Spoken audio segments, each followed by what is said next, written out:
Hello, good afternoon guys. আমি আপনার সামনে আজকে আর একটা ভিডিও নিয়ে এসেছি।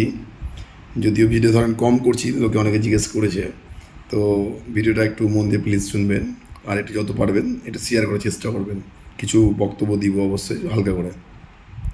বিষয়টা হলো কি, আমাদের জঙ্গিপুর বিধানসভার আমাদের নিজস্ব ওয়ার্ড আছে 3 নম্বর ওয়ার্ড, যার মোট ভোটার সংখ্যা প্রায় 3600 বা 4000 মতো এরকম হবে ম্যাক্সিমাম। 3টা বুথ আছে। 3টে বুথের মধ্যে আপনি ভাবতে পারবেন না, শুনলে হয়তো অবাক হয়ে যাবেন, একটা বুথের ভোট পুরোটাই ডিলেট, প্রায় 1200 মতন ভোট ডিলেট। এবার আপনি চিন্তা করেন 3 নম্বর ওয়ার্ডে এখানে 98% মুসলিম আছে, মানে হিন্দু হয়তো 10টা আছে, 98% মুসলিম আছে। মোট ভোটারের মধ্যে একটা বুথের ভোট ধরে নিলেন 3 ভাগের 1 ভাগ ডিলেট, 1200। আপনি আবার ভাবুন কী অবস্থা জঙ্গিপুরের। এই জঙ্গিপুর বিধানসভার প্রায় 40,000 ভোট ডিলেট করা হয়েছে।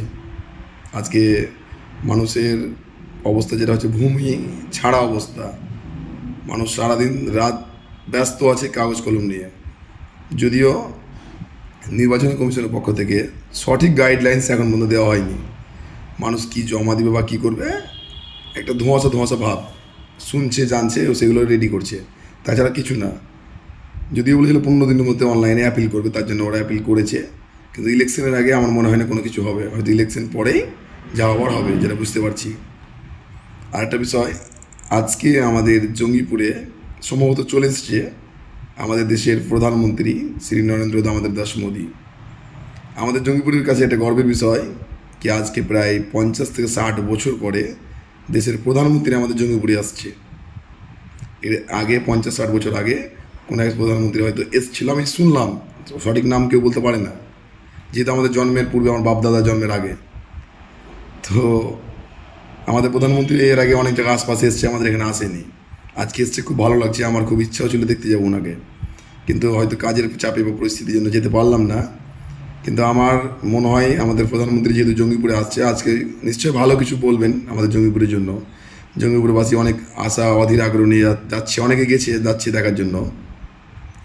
বিষয়টা হলো কি, উনি আমাদের জঙ্গিপুরের ব্যাপারে অনেক হয়তো অবগত আছেন বা জানেন। আজকে যদি আমাদের জঙ্গিপুরের কলকারখানা বা ব্যবসা বাণিজ্য বা চাকরির ব্যবস্থা কিছু করে দিয়ে যান, আশা করছি জঙ্গিপুরে অনেকটা মানে নাজেহাল অবস্থাটা ভালো থাকবে। আর একটা আপনার ওমরপুর থেকে আমাদের জঙ্গিপুরের যে রাস্তা বর্তমানে খুব দুর্দশা, ট্রাফিকের যে মর্মান্তিক দৃশ্য আপনি হয়তো যারা গেছেন তারা জানেন। যদি ইমিডিয়েট কোনো মানে ওভারব্রিজ করা যায় তো আমার মনে হয় খুব ভালো হবে। আজকে হয়তো প্রধানমন্ত্রী কোনো ভালো কিছু বার্তা আমাদের জন্য দিবেন আশা করছি।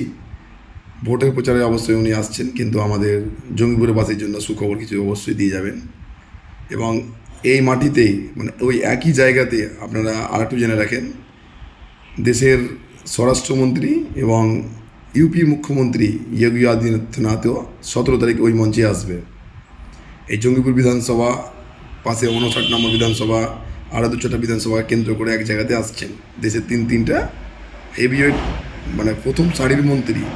আপনি চিন্তা করেন তাহলে। তো জঙ্গিপুরে ভালো কিছু হতে চলেছে, আপনারা জঙ্গিপুরবাসীরা একদম নিশ্চিত থাকেন, আপনাদের জন্য নিশ্চয়ই গুড নিউজ হবে আজকে এবং পরের দিনও। আর আপনারা ভালো থাকবেন। আজকে আমাদের দেশের প্রধানমন্ত্রী আসছে, এটা আমাদের খুব গর্বের বিষয়, ভালো লাগছে। এর আগে কোনো দিন আমরা দেখিনি বা কেউ আসেনি, এটা আমার কাছে মানে জানা। আর আপনারা সবাই ভালো থাকবেন, সুস্থ থাকবেন, কোনো রকম ভোটের এই সব মুহূর্তে ঝুট ঝামেলা বা দাঙ্গা ফাসাদ করবেন না, আইনের বিরুদ্ধে কোনো কাজ করবেন না।